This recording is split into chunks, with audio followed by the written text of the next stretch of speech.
Assalamualaikum warahmatullahi wabarakatuh. Saudara-saudaraku, orang kalau terlahir udah kaya, jalan buat nyari duit itu banyak sekali. Selain karena akses, fasilitas, dan relasi dari orang tua itu ada, dia juga punya modal. Jadi, mudah sekali buat dia mendapatkan sumber penghasilan. Lalu, bagaimana dengan kita yang berasal dari golongan menengah ke bawah? Ya, kita harus effort. Di negara kita, jutaan masyarakat itu kesusahan untuk makan dan nyewa tempat tinggal. Dan saya yakin hampir semua masyarakat Indonesia itu hidup cuman dari gaji ke gaji. Iya dong, wong persentase orang kaya di Indonesia itu aja cuma 0,06%. Terus, kemarin saya juga lihat ada kontennya, entah dari siapa saya lupa.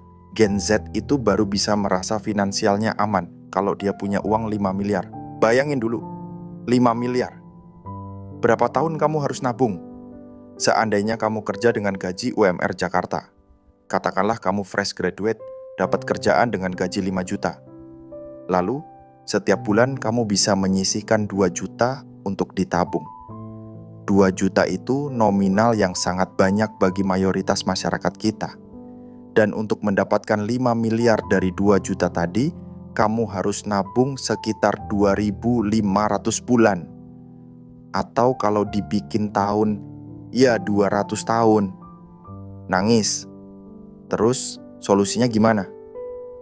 Oke, video hari ini kita akan membahas tentang cara nyari duit, mempertahankan duit, dan melipat gandakan duit. Kenapa uang harus dilipat gandakan? Karena kalau nabung doang itu nggak cukup. Dan pembahasan kita hari ini akan saya bikin serealistis mungkin, sehingga kalian, mau dari background pendidikan apapun, bisa mengaplikasikannya dengan mudah. Yang pertama, nyari duit atau making money. Kenapa harus nyari duit, Pak? Kenapa nggak ngasih solusi yang instan aja? Karena yang instan itu nggak ada. Kalau ada pun, itu dari faktor keberuntungan.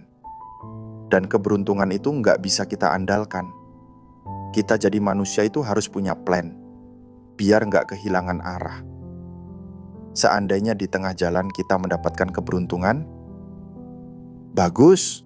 Tapi kalau enggak, kita masih bisa mengikuti plan yang kita siapkan. Oke, lanjut ya. Kalian itu harus nyari duit dulu. Harus mendapatkan penghasilan dulu. Lalu, pendapatan dari penghasilanmu itu kamu gunakan untuk mempermudah kamu bekerja. Contohnya, kalau kamu kerja seharian di depan komputer, uangnya buat kamu upgrade komputer atau beli kursi yang lebih nyaman dan sebagainya. Atau kamu gunakan untuk meningkatkan skill yang bisa bikin penghasilanmu jadi lebih banyak. Misalnya, kamu lulusan S1, kerja, nabung buat S2, atau ikut pelatihan skill tertentu, dan sebagainya. Pak, saya sudah dapat kerja, tapi pendapatan saya kecil banget. Gimana dong?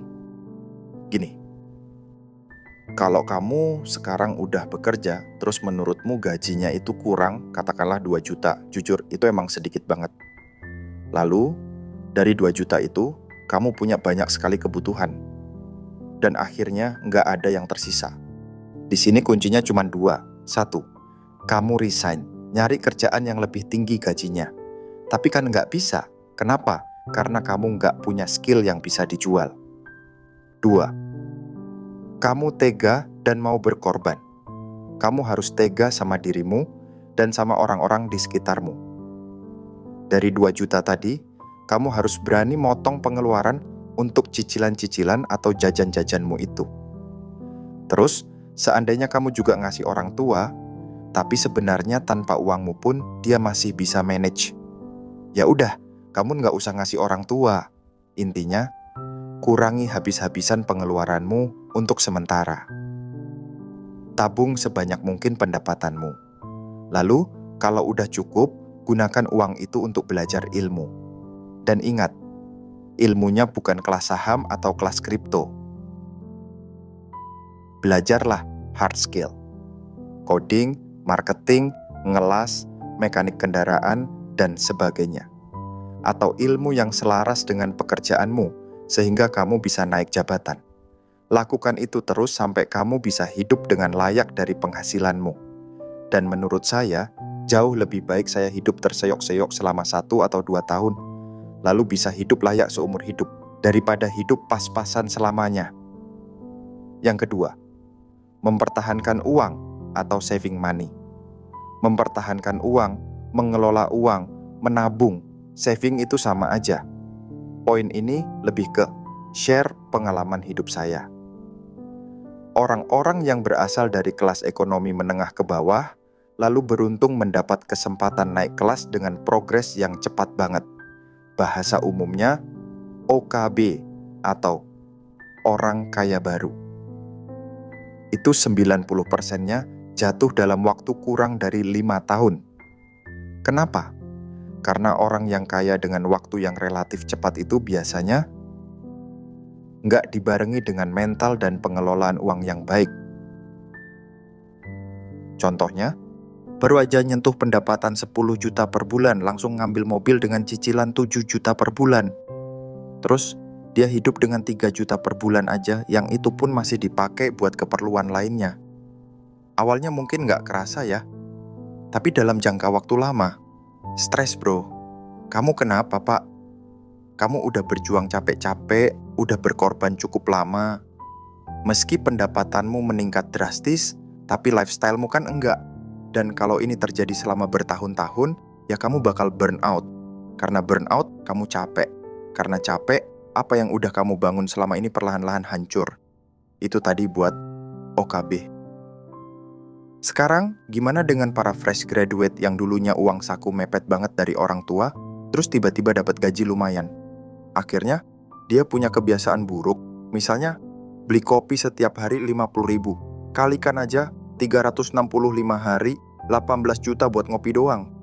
Seandainya kamu masukin deposito per 3 bulan aja, itu returnnya udah lumayan banget.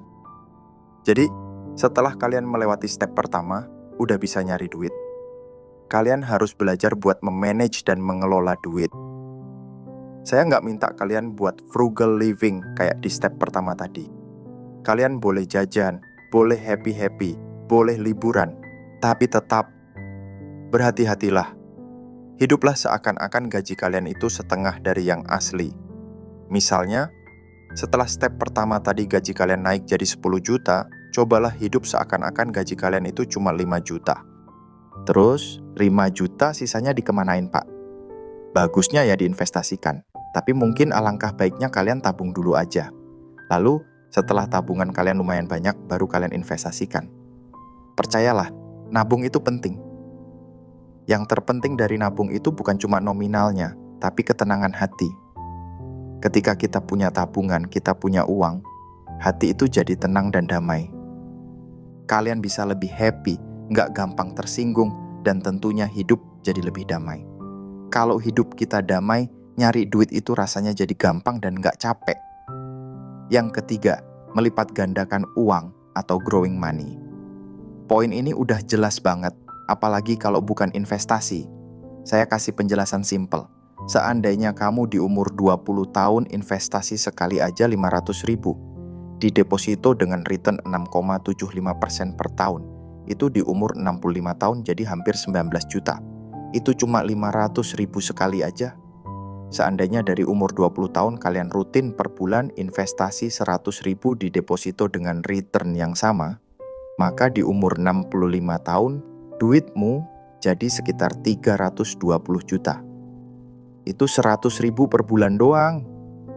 Sekarang, saya kasih contoh yang agak, wah, kamu umur 20, nabung per bulan 500.000 di deposito. Returnnya tetap 6,75%. Lalu di umur 60, usia-usia pensiun, kamu udah investasi rutin selama 40 tahun. Duitmu jadi sekitar 1,1 miliar. Lebih dari 4 kali lipat dibanding kalau kamu cuma nabung biasa. Nggak percaya? Hitung aja. 500.000 kali 12 kali 40 itu jadinya 240 juta. Tapi kalau investasinya pakai deposito, jadinya 1,1 miliar. Kenapa bisa investasi tadi hasilnya bisa 4 kali lebih banyak dari menabung biasa? Karena ada yang namanya compound interest. Apa itu compound interest? Saya coba jelaskan dengan sederhana. Kamu punya uang 1 juta, terus kamu investasikan ke seseorang dengan bunga 5% per bulan. Bulan depan, orang itu ngembaliin ke kamu 1.050.000. Nah, 1.050.000 itu kamu investasikan ulang dengan return yang sama. Bulan selanjutnya uangmu jadi 1.102.500. Kamu ulangi lagi, dan bulan ketiga jadi 1.157.000 sekian. Dan terus kamu investasikan ulang. Itu yang namanya compound interest. Terus, kenapa deposito, Pak? Karena deposito itu keamanannya tinggi. Kok bisa? Karena dijamin LPS. Apa itu? LPS. LPS itu lembaga penjamin simpanan. Jadi, risiko kamu kehilangan modal di deposito itu jauh lebih rendah dibanding investasi di saham, kripto, atau reksadana. Terus, bunga dari deposito itu stabil banget. Kamu juga nggak perlu ribet-ribet, karena deposito itu gampang dipahami dan dikelola. Kamu nggak perlu analisa pasar atau keterampilan khusus. Cukup nyimpan duit di deposito, kamu dapat return sesuai tenor. Dari pengalaman saya berinvestasi, investasi di deposito karena risikonya kecil itu bikin damai. Dan ingat yang saya bilang tadi, hidup dalam kedamaian itu penting. Karena ketika kita damai, hidup jadi terasa jauh lebih mudah. Kita nyari duit jadi happy, kita belajar jadi happy. Pokoknya, ngapa-ngapain jadi happy. Oke, sekian dari video kita hari ini. Jangan lupa like, share, dan subscribe. Wassalamualaikum warahmatullahi wabarakatuh.